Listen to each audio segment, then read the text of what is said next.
दोस्तों, आज जो बात मैं आपको बताने जा रही हूँ ना, वो सिर्फ एक राजा की कहानी नहीं है। ये उस इंसान की कहानी है जिसे सब कुछ मिला था। बहुत समय पहले की बात है। एक बहुत बड़ा राज्य था। उस राज्य का राजा बहुत अच्छा था। प्रजा उससे बहुत प्यार करती थी, क्योंकि वो कभी किसी के साथ अन्याय नहीं करता था। लेकिन उस राजा के दिल में एक ऐसी कमी थी जो उसे अंदर से तोड़ रही थी। राजा के पास महल था, दौलत थी, सेना थी, लेकिन उसका अपना कोई बच्चा नहीं था।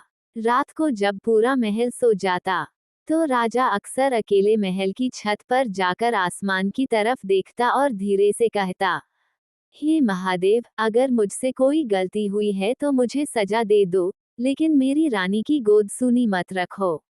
वो राजा किसी से ये दर्द कह नहीं पाता था।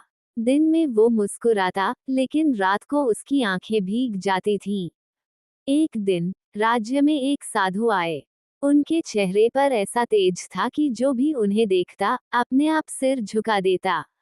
राजा ने उन्हें महल में बुलाया।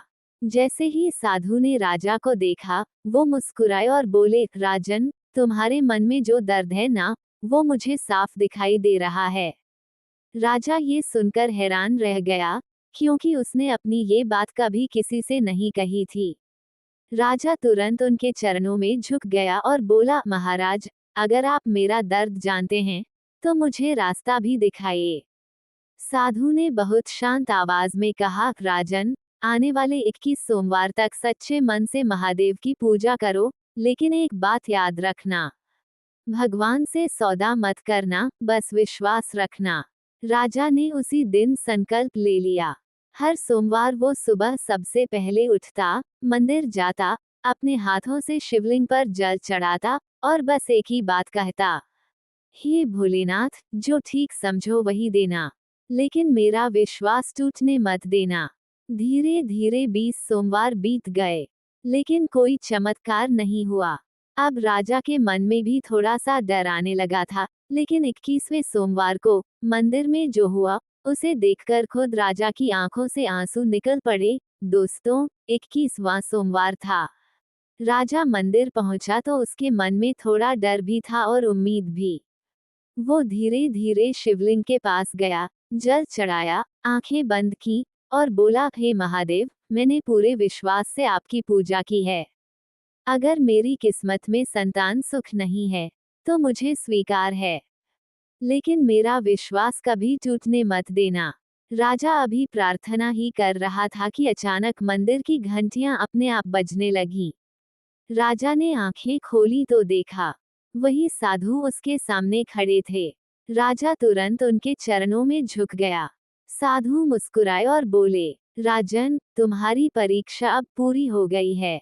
तुमने महादेव की पूजा किसी लालच से नहीं, बल्कि सच्चे विश्वास से की है। फिर साधु ने राजा को आशीर्वाद देते हुए कहा, आज से ठीक 1 साल बाद तुम्हारे महल में एक पुत्र जन्म लेगा। राजा की आंखों में आंसू आ गए। उसे यकीन ही नहीं हो रहा था कि उसकी प्रार्थना सच में सुनी गई है। समय बीतता गया और ठीक 1 साल बाद महल में खुशियों की खबर आई। रानी ने एक सुंदर पुत्र को जन्म दिया। पूरा राज्य खुशियों से झूम उठा। लोग कहने लगे, देखो, महादेव की कृपा से राजा की गोद भर गई।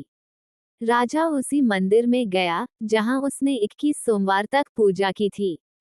वो शिवलिंग के सामने खड़ा हुआ और बोला, हे भोलेनाथ, आपने मुझे सिर्फ संतान ही नहीं दी, आपने मुझे ये भी सिखाया कि सच्चा विश्वास कभी व्यर्थ नहीं जाता।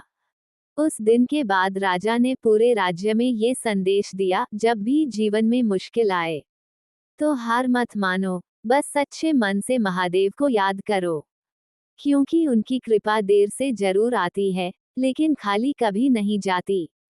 दोस्तों, अगर आपके जीवन में भी कभी ऐसा समय आया है जब सब रास्ते बंद लगने लगे हों, तो बस एक बात याद रखिए, महादेव अपने भक्तों की परीक्षा जरूर लेते हैं, लेकिन उन्हें कभी अकेला नहीं छोड़ते। अगर आप भी मानते हैं कि महादेव की कृपा से ही जीवन में चमत्कार होते हैं, तो कमेंट में जरूर लिखिए, हर हर महादेव।